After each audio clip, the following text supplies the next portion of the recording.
এই রুমিন ফারহানারে নিয়ে এপিসোড করতে মেলা দিন থেকে ভাবছিলাম করবো না, কিন্তু সে তার লিমিট ক্রস করেছে। রুমিন ফারহানা কইছে যে 32 নম্বর ভাঙা আছিল বিভৎস রকমের বাজি, এতটুকু বিভৎস রকমের মববাজি। তো এটা শুনেন, ওর কথা শুনেন। 32 নাম্বারটা 24-48 ঘন্টা ধরে ভাঙা, এটা বিভৎস রকম একটা মববাজি। এবং সেই সময় আপনার নিশ্চয়ই মনে আছে হিন্দি গান বাজানো, তার সঙ্গে নাচানাচি করা, সকল কিছুই হয়েছে। রুমিন ফারহানার আব্বু ছিল সোহরাওয়ার্দীর বডিগার্ডের দল করা লোক, আওয়ামী লীগের প্রতিষ্ঠাতা সাংগঠনিক সম্পাদক। রুমিন ফারহানা নিজেই কইছে, দেখেন। তো সেই হিসেবে রুমিন ফারহানা আওয়ামী লীগের ছাও বললে কি ভুল হবে না? তো রুমিনের আব্বা পরে আওয়ামী লীগ করেন নাই, মুজিবের বিরোধিতা করেছেন। তো এটা আদি পাপ করেছেন আর কি রুমিন ফারহানার আব্বা। রুমিন তার আব্বুর করা সেই আদি পাপ, মানে আওয়ামী লীগের বিরোধিতা করার আদি পাপ, এখন হাসিনা লেসপেন্সারি করে পুষাই দিচ্ছে। সাব্বাস বাঘের বাচ্চা। রুমিন, আপনাকে একটা গোপন কথা কই, আপনি জানেন যে বাংলাদেশে কয়টা ঘৃণিত নামের মধ্যে আপনি একজন? মার্শাল্লাহ, অভিনন্দন। আর একজন আছে ফজু পাগলা। তো আপনি এত ফাউল করেছেন রুমিন, যে আপনারা নিয়ে আমার আগে এপিসোড করা উচিত ছিল। তারপরেও আমার একটা স্ট্যান্ডার্ড আছে না, আমি ধরি না সবাই, আপনাকে না ধরলে হচ্ছিল না। তো যাই হোক, আমি করছিলাম না মায়া করে আর কি, খোলা যায়। কিন্তু 32 নম্বর ভাঙাকে বিভৎস বাজি, ওই টুকু মগবাজি, মগবাজি না মগবাজি কয় ঠিক থাকবার পারলাম না। 32 নম্বর ভাঙার ডাক আমি দিছিলাম, এখন আছে ফেসবুকে, দেখেন শুনেন। প্রিয় দেশবাসী, আসসালামু আলাইকুম। আজ রাত 9টায় গণহত্যাকারী, খুনি, নির্লজ্জ ফ্যাসিস্ট হাসিনা ছাত্রদের উদ্দেশ্যে বক্তব্য দেওয়ার খায়েশ করেছে। এই স্পর্ধার জবাব দিতে হবে। এই স্পর্ধার জবাব দেব আমরা ধানমন্ডি 32 নাম্বার গুড়িয়ে দিয়ে। যেই মুহূর্তে সে বক্তব্য দেওয়া শুরু করবে, সেই মুহূর্তে আপনারা দলে দলে আসবেন, ধানমন্ডি 32 নাম্বারে বুলডোজার নিয়ে আসবেন। বুলডোজার না পাওয়া গেলে হাতুড়ি শাবল গাইতি নিয়ে আসবেন। ধানমন্ডি 32 নাম্বার আজ থেকে আর থাকবে না, ইতিহাসের দায় মোচন করবেন। ফ্যাসিবাদের আতুর ঘর নিশ্চিহ্ন করতে আসবেন, গান গাইতে গাইতে আসবেন, স্লোগান দিতে দিতে আসবেন, সন্তানের হাত ধরে আসবেন, মুখে হাসি আর বুকে প্রতিরোধের আগুন নিয়ে আসবেন। ফ্যাসিবাদের ধ্বংসস্তূপের উপরে ছাত্র জনতার বিজয় নিশান উড়াতে আসবেন। আজ রাত 9টায় সেই ইতিহাস রচিত হোক। আবু সাইদ, মুগ্ধরাও আসবে আপনাদের দেখানো পথে। আসেন, অসমাপ্ত কাজ আজ আমরা সম্পাদন করি, ইতিহাসের দায় মোচন করি। ধানমন্ডি 32 নাম্বার থাকবে না। ছাত্র জনতা ঐক্য জিন্দাবাদ, ইনকিলাব জিন্দাবাদ। বুলডোজার আমি জোগাড় করছিলাম, আমি নিজের গর্বের সাথে দায় নিচ্ছি 32 নাম্বার ভাঙার। ওইখানে হিন্দি গান গায়ে নাচানাচি হয়েছে রুমিন, হয়েছে কিনা জানি না। নাচানাচি আপনি একাই হিন্দি গানের সাথে করবেন, ইন্ডিয়ার ঠিকা নিচ্ছেন জন্য। 32 নম্বরে প্রথম আঘাত করা হয়েছে আল্লাহু আকবার কইয়া, নারায়ে তাকবীর কইয়া। আপনি মনে হয় তখন ইয়ানফসি পড়িচ্ছিলেন, তাই খেয়াল করবার পারেন নাই। শুনেন এখন।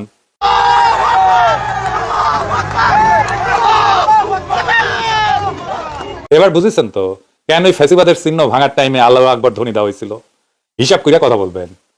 আপনার দল নাকি ক্ষমতার যাবে, নির্বাচনী ম্যানিফেস্টো দেন, 32 নাম্বার যারা ভাঙিছে তাদের বিচার করিবেন। আজকাল যারা মগবাজি যারা করিচ্ছে তাদের বিচার করবেন। ক্ষমতা থাকে লিখে দেন, সাহস থাকলে আপনার দলের কন আমার নামে মামলা দিয়েন, আমি ডিফেন্ড করবো না। আমি ভাঙছি, ফাঁসি দিয়েন। হ্যাডম থাকলে আমার ফাঁসি দিলে ফ্রান্স থেকে উড়ে গিয়া ফাঁসির দড়ি গলাত নিমো। বিএনপির ভণ্ডামির মুখোশ খোলা আর একটা বড় চান্স পামনি। ওই মৃত্যুকে জনগণ শহীদ মৃত্যুর মর্যাদা দিবে। আচ্ছা কত এই রুমিনের আসলে কোন কোন জায়গায় ব্যথা গো বান্ধবী ললিতা? কোন কোন জায়গায় আমরা যখন রাজনীতি না করে দৌড়ে খাইতেছি, তখন রুমিন ফারহানা টকশো মাথায় বেড়াইতেছে, সংসদে যাচ্ছে, এমপি হচ্ছে, হাসিনার কাছে প্লট চাইছে। শুধু তাই না, স্ত্রীর অকৃতজ্ঞ থাকবে বলে কইতেছে। কোকিল কাকের বাসা ডিম পাইরা যায়, ও কাক নিজের বাচ্চা মনে করে পালে। আওয়ামী লীগের সাউ রুমিন ফারহানা বিএনপি ডিম পারিছে, ও বিএনপি বড় করিচ্ছে আওয়ামী সাউ। আর একটা আছে ফজলু পাগলা, যারে নাকি তারেক রহমান নাকি ডরায় আর কি, ওই নিজেই কইছে। 10 দিন আগে আমার ওয়াইফকে রাত 2টার সময় টেলিফোন করছে তারেক রহমান নিজে। উনি কিন্তু ডাইরেক্ট, আমি তো এটা মাইকে কইতেছি কথাটা, উনি কিন্তু ডাইরেক্ট আমাকে ফোন করে না। ফজলু ভাই মেজাজটা ঠিক আছে কিনা বুঝালো আগে। একটা জিনিস দেখেন, মজার জিনিস, আপনারা দেখেছেন মনে হয়, তারপরে দেখেন। রুমিন আর শামীম ওসমানের খাতির দেখেন। শামীম ওসমানের বোন লাগে রুমিন, এটা দুজনেই স্বীকার করেছে। তাই আবার আমরা রাজনীতি না কইরা দৌড়ে নি খাইলেও রুমিন বহাল তবে বাংলাদেশে থাকে। দেখেন শুনেন। আমরা রুমিন ফারহানাকে খুঁজে পাচ্ছি না। ও এমন সাজ সেজে আসবে যাতে ক্যামেরা এবং দর্শক দুটি ওর দিকে থাকে, ওর কথাই সবাই শুনে। তার কথা শোনার জন্য সাজে অবশ্যই এমন ভাবে সেজে থাকে যাতে সবাই ওর দিকে তাকিয়ে থাকে। আর কিছু ভালো না, কথা সুন্দর করে বলো না। কথা তো ভালোই বলে আমাদের ছোট বোন, যখন আপনি কি তাকে পছন্দ করেন? বোন হিসেবে পছন্দ করি। শামীম ভাইয়ের কেমন লাগে? এটা রাজনীতি করতে না, ব্যক্তিগত উত্তর। শামীম ভাই তো আমার বড় ভাই, মানে আমাদের তো আসলে বহুত পুরানো আমাদের পারিবারিক।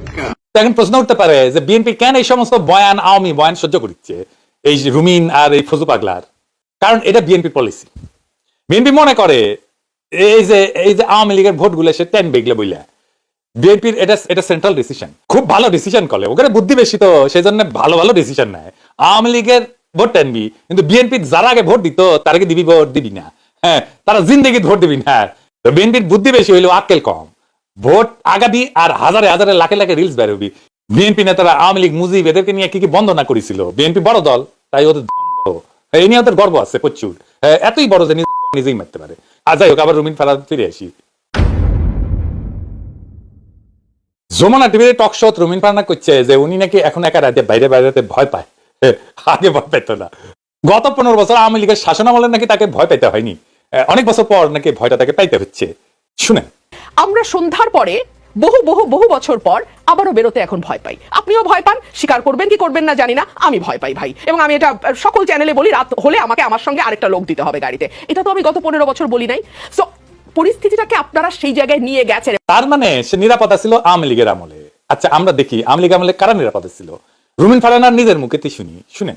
বাংলাদেশে গত 15 বছর কেউ নিরাপদ ছিল না, না হিন্দু, না মুসলিম, না খ্রিস্টান, না বৌদ্ধ, কেউ নিরাপদ ছিল না। থাকলে ভোট, গেলে জমি, এই ছিল তাদের মূল মন্ত্র। হ্যাঁ, নিরাপদ ছিল যারা আওয়ামী লীগের রাজনীতির সঙ্গে যুক্ত, যারা আওয়ামী লীগের লুটপাটের সঙ্গে যুক্ত, আওয়ামী লীগের ভাগ বাটোয়ারার সঙ্গে যুক্ত, তারা নিরাপদ ছিল। তার মানে রুমিন ফারহাদ না আওয়ামী লীগের লুটপাটের সহযোগী ছিল? না না, আমি বলি নাই, রুমিন নিজেই কইছে ইনকে করে ধরা খাবি উই, বেশি কথা কইলে তাই হয়। শেক্সপিয়ারের একটা নাটক ছিল টেমিং অফ দ্য শু, এটা বাংলা করেছিল মুখরা রমণী বশীকরণ, বুঝছাও তো? শেক্সপিয়ার না, শেক্সপিয়ার, বুঝেছাও তো? ইকে করে ওই মুখরা রমণী বশীকরণ হবি। কিন্তু কথা হইতেছে যে অন্তর্বর্তীকালীন সরকার মানে প্রফেসর ইউনূসের সরকারের আমলে তার উপরে কখনো বিন্দু মাত্র কোনো আক্রমণ হয়েছে? হয়নি তো। অথচ যে আওয়ামী লীগের শাসন আমলে নিরাপদ ছিল বলে দাবি করিচ্ছে, সেই সময় তার বাসায় আওয়ামী লীগের লোকজন আক্রমণ করেছিল। দেখেন, আমি রুমিন ফারহানা, আমার বাসার সামনে একদল ছেলে লাঠি হাতে বিশ্রী গালি দিয়ে আমার বাসার সামনে গেট ভাঙচুর করে গেল। তারা বলতেছে, এই রুমিন, নোংরা একটা গালি দিয়ে তুমি নাম নিচে এক্ষুনি আমার বাসার সামনে গেল। আপনারা এলিফ্যান্ট রোডে আসেন, আমি আমার মার সঙ্গে একা থাকি। তারা এখনো রাস্তায় গোলমাল করছে, ভীষণ ভাবে চিৎকার করছে। আমি বারান্দায় যেতে পারছি না, বারান্দায় যাওয়ার মতন অবস্থা নেই। তারা ইতিমধ্যেই আমাদের ভাইদের রক্ত ঝরিয়েছে, আমাদের বোনদের রক্ত ঝরিয়েছে, আমাদের স্টুডেন্টদের রক্ত ঝরিয়েছে। তারা আমার পুরো বাসা আমি অন্ধকার করতে বাধ্য হয়েছি। তারা নিচে গেট ভাঙছে। আপনারা দেখুন, আপনারা আসুন, আপনারা একটা ব্যবস্থা নিন, আপনারা। শুধু তাই না, সেই আক্রমণ হয়েছিল রাতের বেলাতেই, আবার দিনের বেলায় তার গাড়িতে হামলা হয়েছিল, সেটাও আওয়ামী লীগের আমলে। দেখেন, হঠাৎ করে আমার গাড়ি ঘিরে ফেলা হয় চারপাশ থেকে এবং ভয়ঙ্কর ভাবে তারা আজে বাজে কথা বলতে থাকে, গাড়িতে বাড়ি দিতে থাকে। ওনারা যারা গাড়ি ঘিরে ছিল, আমি বলি গুন্ডা লীগের সদস্যরা পিছিয়ে পড়ে, যার ফলে আমি প্রাণে বেঁচে যাই। ক্যাঙ্কা মিশা কথা কয়, দেখেছেন তো? উকিলরা নাকি মিশা কথা না কইলে থাকতে পারে না, ওদের পেটের ভাত নাকি হজম হয় না। ওই বড় উকিল হয়েছে তো সেজন্য বেশি মিশা কথা বেড়ায়, খালি ফসাদ করে বেড়ায়। রুমিন এমন কোন অকথা কুকথা নাই যে বলে না এই প্রফেসর ইউনূসের সরকারের বিরুদ্ধে, ছাত্রদের বিরুদ্ধে। আমি আর সব কয়টা দেখালাম না, ওটা দেখাই। উই কইছে যে এই সরকার নাকি নির্লজ্জ। নোবেল পুরস্কার করমুক্ত করা হচ্ছে। নির্লজ্জতার তো নাজমুল ভাই একটা সীমা থাকে, তাই না? এই সরকার নির্লজ্জতা, বেহায়ামির সকল সীমা ক্রস করে গেছে। ঠিক রাজনৈতিক সরকার যা করে, এই সরকারও সেই নোংরামিতে যুক্ত হলো। শুনেছেন? তাও কুটি কইছে 1 নাম্বার আওয়ামী লেসপেন্সার নাজমুলের শোতে গিয়া ভাই ভাই করে কইতেছে নাজমুলের ভাই লাগে। এই নাজমুলের বাটাম ভেঙে দেওয়ার কথা ছিল, ওই টকশো করে কেমনে? হ্যাঁ, ও দেখেন না আপনারা, ওই কেমনে যায় কেমনে রাস্তা দিয়া, ওর বাটাম ভেঙে দিবেন, যেটি দেখবেন একেবারে হারামজাদা। আবার টকশো করে, আবার দেখেন কইতেছে খুব খারাপ নির্বাচিত সরকারও নাকি অনেক বছর তো সরকারের সাথে ভালো। শুনেন, আমি শুধু একটা কথাই বলবো, অনির্বাচিত সরকারের চেয়ে নির্বাচিত অতি খারাপ সরকারও অনির্বাচিত সরকারের চেয়ে বেটার হয়। প্রশাসন নির্বাচন চায়, রাজনৈতিক দলগুলো নির্বাচন চায়। আমি কনজারভেটিভ বলছি 55টা, নূর ভাই বলেন 100টার মতো, মানে নিবন্ধিত অনিবন্ধিত সকল দল নির্বাচন চায়। সেনাবাহিনী নির্বাচন চায়, নির্বাচন চায় না শুধু তার মানে আওয়ামী লীগের সরকার তো প্রফেসর ইউনূসের সরকারের সাথে ভালো। 2024 নির্বাচন তো হয়েছে, যেমনই হোক হয়েছে তো নির্বাচন, তাই না? একটা নির্বাচিত সরকার, কম ভোট পেলে তো পাইছে তো ভোট, তাই না? নির্বাচন করে আসিছে, ভালো হোক খারাপ হোক, বিদেশিরাও তো মেনে নিছে, তাই না? বিদেশিদের মানানোর জন্য তো দেওয়ানা হয়ে গেছে, বিদেশিরাও নাকি ভোট চাইতেছে। তো রুমিন ফারহানা হাসিনা কাইনা বসাক, হ্যাঁ, রুমিনের ধারণা উই ইলেকশনে জিতবি। রুমিনের ব্রাহ্মণবাড়িয়ার 2 আসনে উই গোয়ার আসবি, আমি কয়ে দিলাম, লিখে রাখেন। আমি তো একসময় বেক্সিম ফার্মাত কাজ করতাম, ওই যে দরবেশ বাবার, উঠি তো ওই যে পাপন ভাই আসছিলেন সেলস ম্যানেজার, তো উনি কইতেন যে আওয়ামী লীগের সবচেয়ে বড় চ্যালেঞ্জ হচ্ছে আপার মুখ বন্ধ রাখা, মানে হাসিনার মুখ বন্ধ রাখা।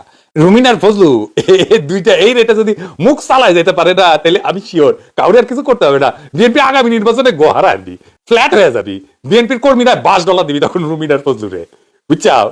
আবার দেখেন ইটি রুমিন ফারানা কইতেছে যে আদালত যে সরকারকে যে আর্টিকেল অনুযায়ী বৈধতা দিচ্ছে সেই হিসাবে সরকারের শুধুমাত্র নির্বাহী কার্য ব্যতীত অন্য কিছু করার এখতিয়ার নাই। আইনজীবী হিসেবে এই সরকারের সোর্স অফ পাওয়ারটা কি?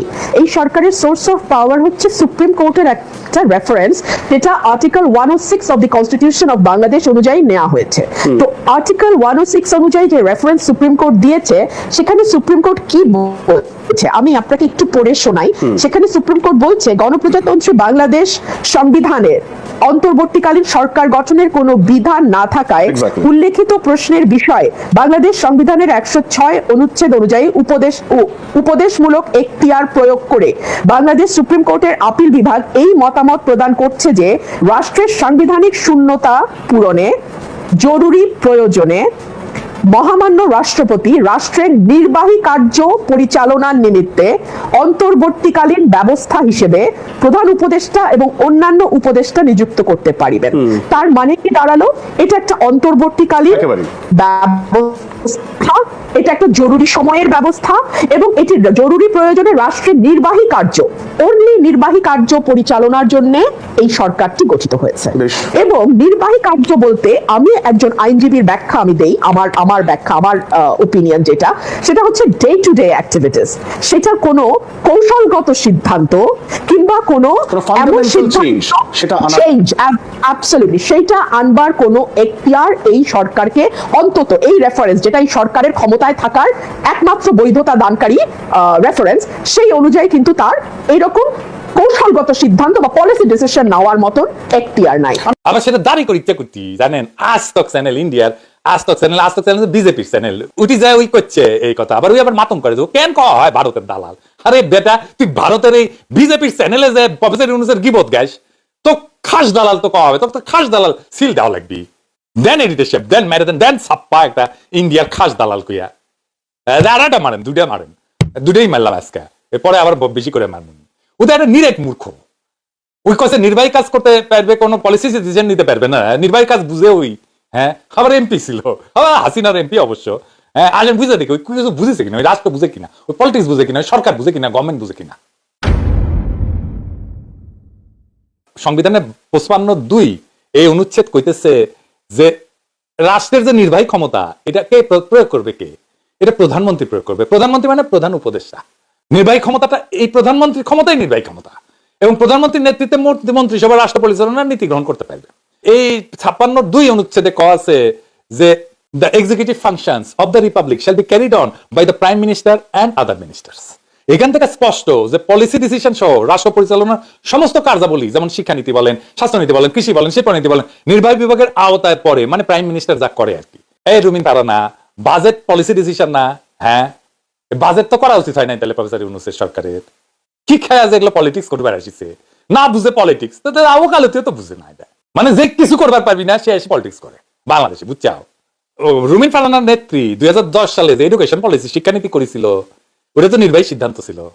এই জাতীয় শিক্ষানীতি এটা পলিসি ডিসিশন না, এটা তো সংসদে পাশ হয় নাই, কিন্তু রাষ্ট্রীয়ভাবে বাস্তবায়িত হয়েছে।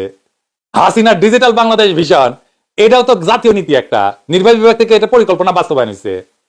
খালেদা যে র‍্যাপ করেছিল, গঠন করছে, পরিচালনা করছে, এটা কি সংসদে পাশ করে হয়েছিল? তো এটা নীতিগত সিদ্ধান্ত না, এই সিদ্ধান্ত ছিল পলিসি লেভেলে সরকারের নির্বাহী নির্দেশনার আওতায়, এটা সংসদে পাশ না হয়ে কার্যকর হয়েছিল। তুই কিছু বুঝে? হ্যাঁ কিছু বুঝে না। আবার দেখেন আরেকটা জিনিস, এখানে রুমিন ফারানা কইতেছে যে ইন্ডিয়া তাদের সব ডিম কেবলমাত্র একটা রাজনৈতিক দলের ঝুড়িতেই রেখে এসেছে, সেটা খুব বিচক্ষণতার পরিচয় না, শুনে নাকি। তবে একই সঙ্গে আমি ভারতের প্রতি আহ্বান জানাবো যে বাংলাদেশের গণমানুষের কিন্তু ভারতের ব্যাপারে কিছুটা রিজার্ভেশন আছে কয়েকটি কারণে। এক হচ্ছে আমরা দেখেছি আওয়ামী লীগের সরকারের সময় Bharat put all it's eggs in one basket. Bharat একটি রাজনৈতিক দলের সঙ্গেই সম্পর্ক গড়তে বেশি আগ্রহী ছিল রাদার বাংলাদেশের গণমানুষের সাথে, বাংলাদেশের সাথে সম্পর্ক করার ব্যাপারে।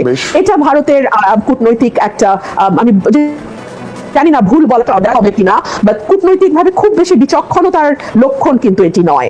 তার মানে রুমিন ফারহানার মতে ভারতের আস্থা বা ভরসার কিছু ডিম বিএনপির ঝুড়িতেও রাখা উচিত ছিল, হ্যাঁ, বা সামনে রাখা উচিত ছিল, তাই না? সেটা রাখে নাই, এটা ইন্ডিয়া ভুল করেছিল, তো এখন রাখিছে ডিম, বুঝেছাও? রুমিন ফারহানের যে ইন্ডিয়ার ডিম